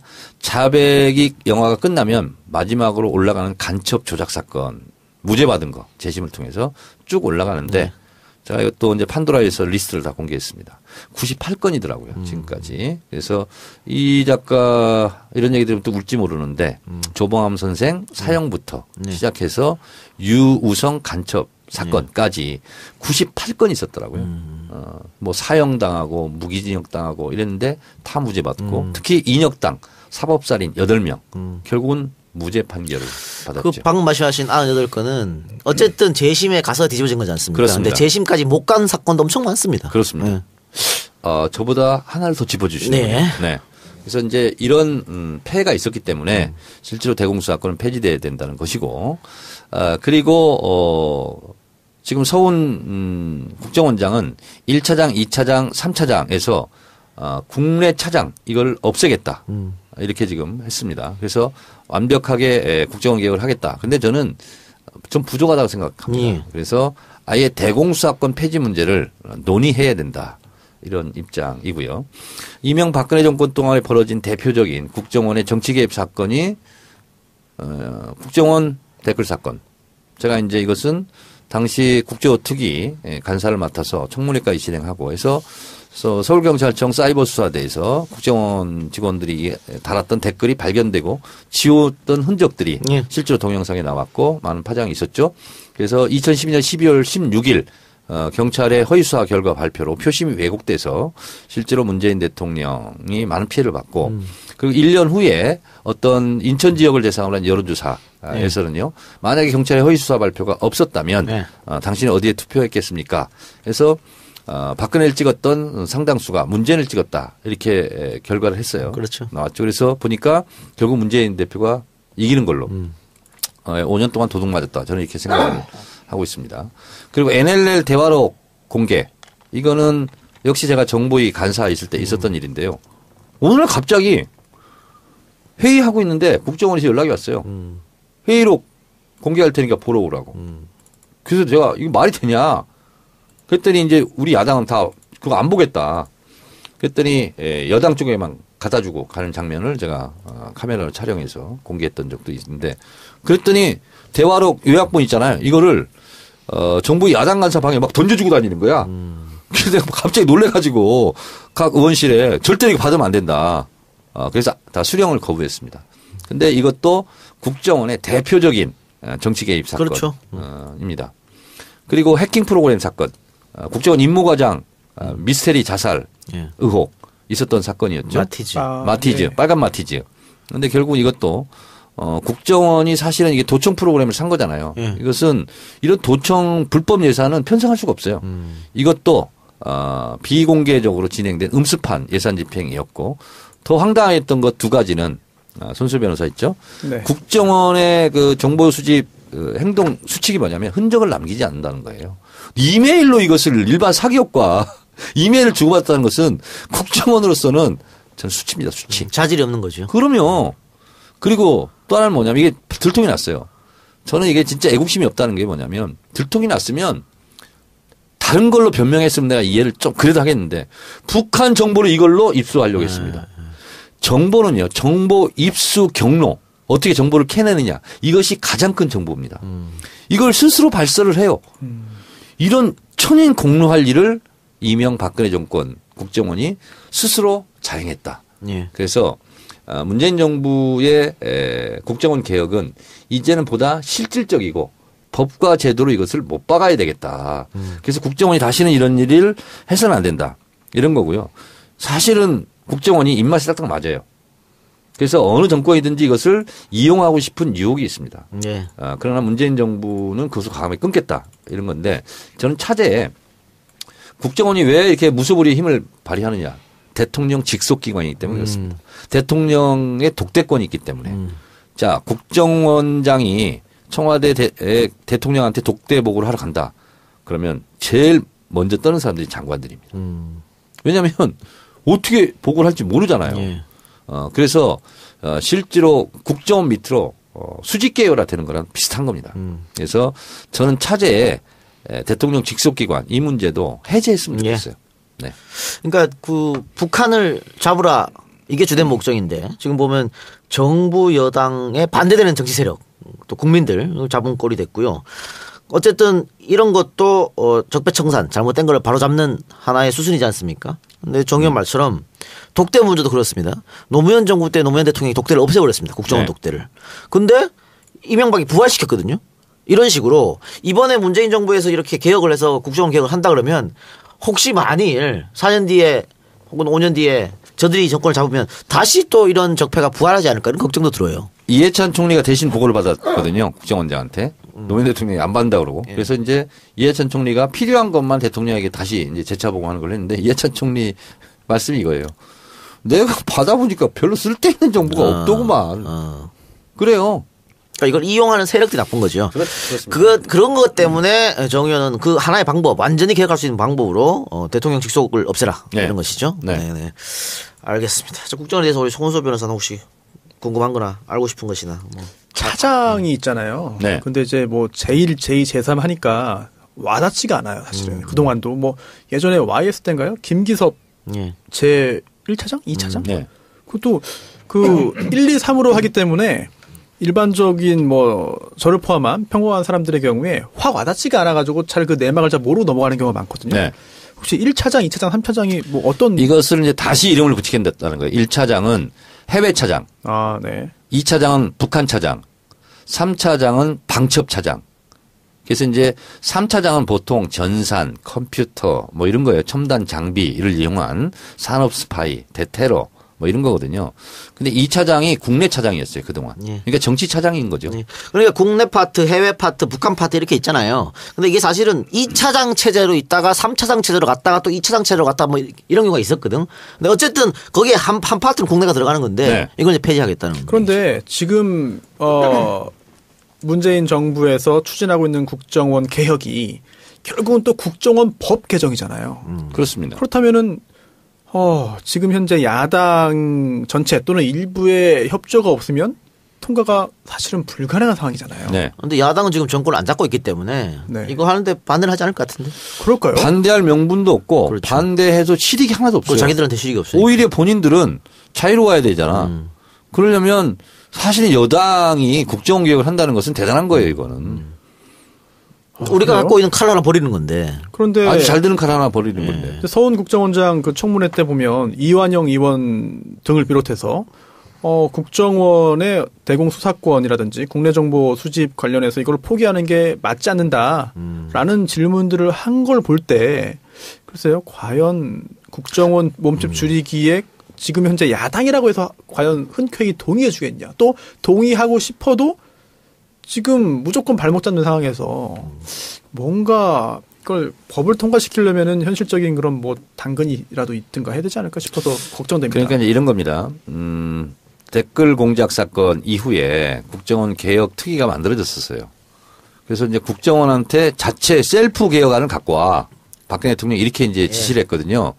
근데 그냥 꼬리 자르기 식으로 갖고 왔거든요. 근데 지금은 이제 대통령이 국정원, 제대로 된 국정원 개혁안 가져와 봐. 이렇게 됐거든요. 그래서 국정원 자체에서 하는 힘이 아마 저는, 힘의 원천이 되지 않을까 그런 생각을 합니다. 예. 그렇게 좀 됐으면 좋겠고. 그렇죠. 예. 자, 그러면은, 이것으로, 국정원 관련 키워드 분석 마치고요. 광고 듣고 와서 이야기 계속하겠습니다. 입시, 정말 이해 안 되는 거 투성이야. 왜 부자들이 명문대에 더 많이 가는 걸까? 항상 싸우던 진보와 보수가 한 목소리로 학생부 종합전형에 좋다고 하는 것도 이해가 안 돼. 또 수시와 정시 찬반 논쟁은 언제까지 계속할 건지. 입시, 뭐가 뭔지 모르겠어. 입시 현실 고발 웹툰 입시 유감 봤어? 입시에 대한 답답함을 쉽고 재미있게 풀어주는 만화야. 현실 고발뿐 아니라 중하위권 입시에 대한 내용도 담고 있어. 중하위권이라고 불리는 우리 주변의 평범한 학생들을 위한 헌정 만화이기도 해. 입시 유감? 유료 웹툰이야? 아니, 입시 유감은 무료 웹툰이야. 대중들이 입시 현실을 제대로 알아야 입시가 바뀌지 않을까 하는 취지로 만들었대. 검색창에 입시 유감을 쳐봐. 입시 현실 고발 웹툰 입시 유감. 네, 신규 광고가 하나 들어왔는데요. 이거 전에 광고를 한번 하셨어요. 1, 9등급 모두를 위한 진짜 입시 전략. 요 책 광고 있었는데 그 저자가 이 대학 입시에 대한 쓸쓸한 현실을 담은 웹툰을 이번에 다시 한번 제작했다고 합니다. 그래서 저희한테 다시 한번 광고를 해주셨어요. 그때 그 작가님께서 광고를 만류했던 그분 맞습니다. 예. 도움 안 될 가지 말라고. 좀 된 것 같은데요. 안 됐은 것 같은데. 근데 어쨌든 다시 한번 웹툰을 이번에 만들었는데 그 요즘에 뭐 입시에 대해서 많이 요즘뿐만 아니고 늘 입시는 사실은 중요한 화두였었죠. 근데 왜 예전에는 개천에서 욕나는 시대가 있었는데 지금은 아니라 그러잖아요. 그래서 부자들이 명문대 많이 가고 뭐 이런 경향이 나타나는데 왜 그런지 그런 이유들 또 학생부 종합전형의 문제점이 무엇인지 또 중하위권 대학 성적 차별에 대한 변호 또 자사고 관련 뭐 하여튼 여러 가지 대학 입시 정책 제안 등 내용을 웹툰으로 담았다고 하니까요. 관심 있는 분들 입시 현실 고발 만화 혹은 중하위권 헌정 만화인 입시 유감 검색창에서 입시 유감을 검색하시면 됩니다. 돈 벌려고 책을 만들거나 돈 벌려고 만화를 만드는 게 아니라 그래요. 공익을 위해서 만들었다 하니까 관심 있는 분들은 한 번씩 검색해 보시기 바랍니다. 네, 알겠습니다. 네, 우리 101에서 잠깐 언급했던 문재인 대통령의 신 베를린 구상. 네, 신 베를린 네. 구상. 눈물이 났어요? 네, 약간 좀 맺혔어요. 예. 사실은 그 전문을 읽어보면서 베를린 구상이 아니라 신 베를린 구상을 이름을 붙이는 것은 2000년 3월 김대중 대통령 이 작가가 너무나 존경하는 네. 우리 DJ 대통령의 베를린 구상을 사실은 나는 따랐다 이런 입장이기 때문에 신베를린 구상인데요. 김대중 대통령의 베를린 구상의 핵심은 북한 체제 붕괴를 원하지 않는다. 그리고 평화가 정착이다. 평화 정착이 목표다. 이제 그리고 흡수 통일하지 않겠다는 사실상 선언이었거든요. 근데 이제 신베를린 구상도 거기에서 그 정신에서 비켜서 있지 않습니다. 5대 정책 구상 4대 제안이 이제 핵심인데요. 한미 정상회담에서는 남북 관계에 있어서 한국이 주도권을 갖고 그리고 트럼프가 이를 지지한다 함으로써 유엔 제재 국면과 다른 트랙을 투 트랙으로 우리가 주동적으로 남북 관계 복원을 위해서 노력할 수 있는 발판을 만들어줬고 트럼프 대통령이 거기에 대한 연대 보증을 서줬던 것이 의미가 굉장히 컸다면 신베를린 구상은 김대중, 노무현, 문재인 이 민주정부 3기 민주정부가 1, 2기 민주정부의 남북관계 한반도 평화 정착을 위해서 노력하고 있고 계승하고 있다 하는 것을 재천명한 것인데요. 첫 번째 키워드가 뭐냐면 오직 평화입니다. 우리는 오직 평화를 추구한다 이런 거고요. 그리고 가장 저는 핵심적인 키워드 중에 또 하나가 뭐냐면 북한 체제 안정을 보장하는 한반도 비핵화를 추진한다. 이거였습니다. 저는 이것이 가장 핵심이다. 이렇게 보고 있고요. 그리고 이제 4대 제안 중에 10월 4일 14선언 10주년이 하필이면 추석입니다. 그래서 이산가족 상봉 그리고요. 비정치, 비군사적 부분에서 일관성 있게 교류 협력을 하자. 뭐 이런 거고요.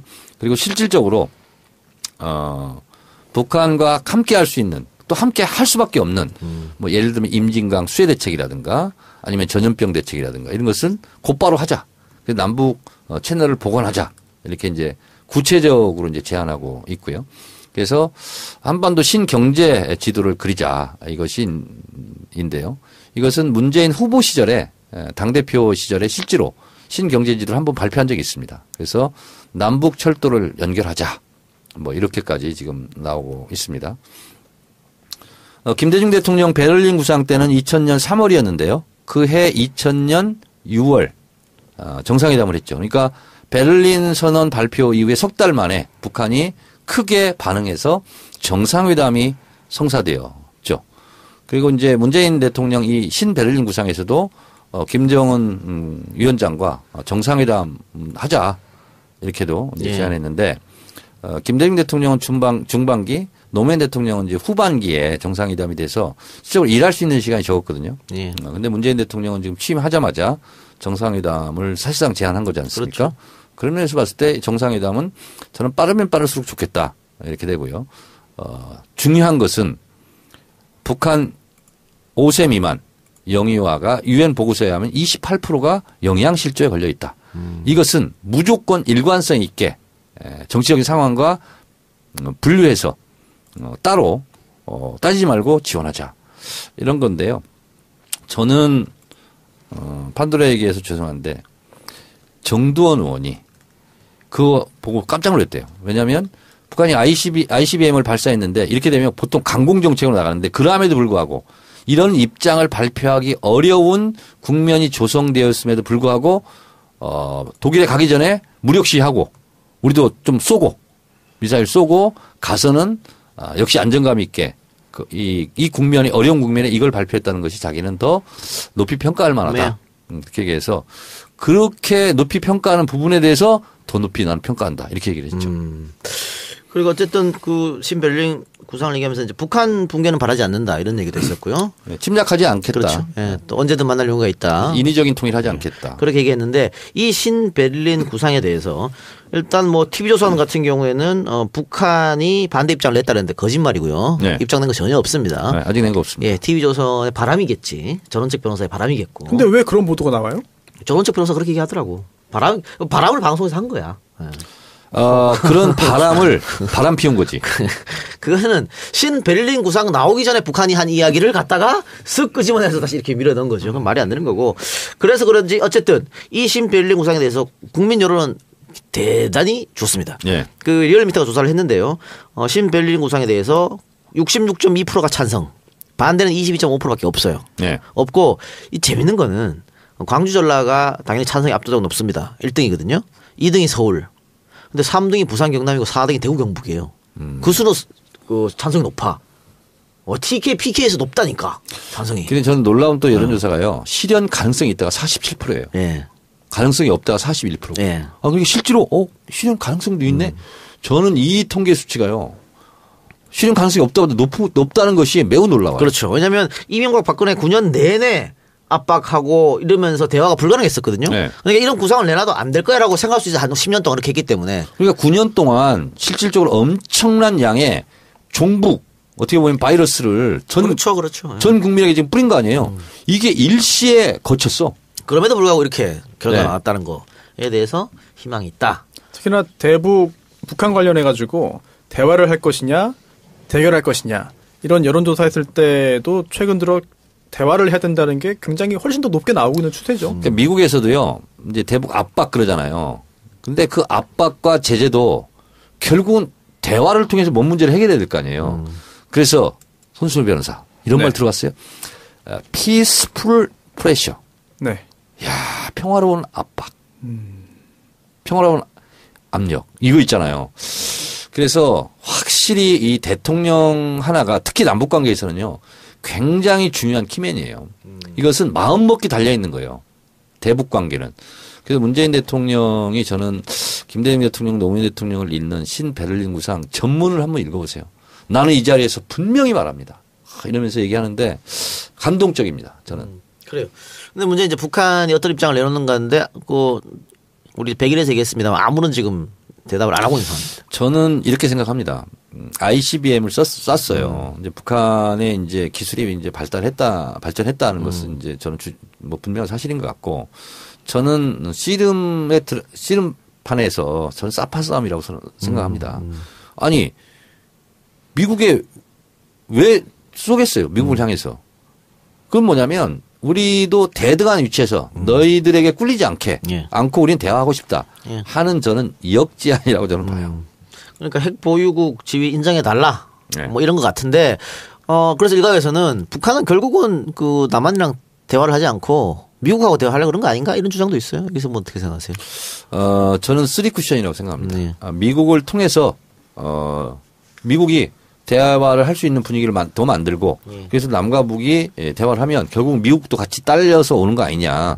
저는 이런 전략을 좀 쓰고 있다. 이렇게 보는데 이 대목에서 우리가 한 가지 맨날 북핵 문제를 가지고 얘기하는데 저는 북핵은 물론 없애야 되고 한반도 비핵화를 저는 원합니다. 예. 근데 미국은요. 핵이 제일 많은 나라 아니에요? 예. NPT라는 것이 뭐냐면 핵 확산 금지 조약이 우리 몇몇 나라는 가자는데 니네 나라는 가지면 안 돼. 이거거든요. 사실은. 이게 완전히 솔직히 힘의 논리죠. 근데 저는 문재인 대통령이 또 첫 일정을 독일에 가서 동백나무를 심었잖아요. 유이상 선생 묘소. 이런 구상은 이런 아이디어는 누가 낼까? 누군가 내겠죠. 네. 예. 누가 낸다 그러더라고요. 누군지 모르겠어요. 이것은 뭐 의전 비서관 쪽에서 저는 낼 거라고 저는 보는데 기가 막힙니다. 예. 하나 궁금한 게 있습니다. 지금 정 의원님께서 이제 그 한반도 비핵화 찬성하신다고 말씀하셨는데 저도 그런데 원유철 의원, 네, 우리나라도 핵 보유하자라는 네. 이야기를 아주 당당하게 하고 있습니다.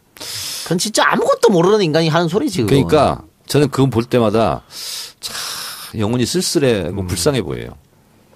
이건 뭐냐면 원희철 의원을 그걸 다른 말로 한다면 한미동맹 깨자는 그렇죠. 미국이 절대 안 된다고 하는데 뭐 어떻게 우리가 그 개발할 거야 그러면? 그리고 한미 원자력 협정도 깨야 돼요. 왜냐하면 미국이요. 우리 원전에서 나오는 거 있잖아요. 원전 찌꺼기. 이걸 혹시 핵하는 거 아니야? 그래서 낱낱이 다 봅니다. 그러면. 반미주의자네요. 그러니까 반미지죠. 그리고 우리 NPT 탈퇴해야 돼요. 아유, 그럼 국제적인 제재가 그렇지. 그러면서요. 이란급으로 올 텐데. 북한을 욕할 수가 없어. 그렇네요. 원희철대로 얘기한다면 우리 NPT 탈퇴하고 한미 원자력 협정 깨고 한미 동맹 우리는 깬다 하고 선언하고 해야 되는 거거든요. 아니 있던 전술핵도 다 내보냈는데 뭘 핵을 만들어? 말도 안 되는 얘기죠, 그거는. 그러니까 갖고 뭐 어디서 갖고 올 거야? 북한? 북한에 될 거야? 원유철 의원 좀 유아틱한 좀 철딱선이 없는 얘기 그만하세요. 네. 그래요. 자, 그러면 국내 정치 얘기 다시 돌아가 봅시다. 아니 근데 네. 저 이번에 G20 네. 정상회담 있잖아. 네. 많은 숨겨진 사실이 있더라고. 네. 뭐냐면 박근혜 전 대통령 취임 이후에 첫 G20 정상회담하고 비교를 하는데 박근혜 대통령은 의장국 몇몇 회담하고 너브콜이 안 들어왔대요. 회담하자고. 근데 문재인 대통령은 19군데에서 사실상 다 들어왔대. 야.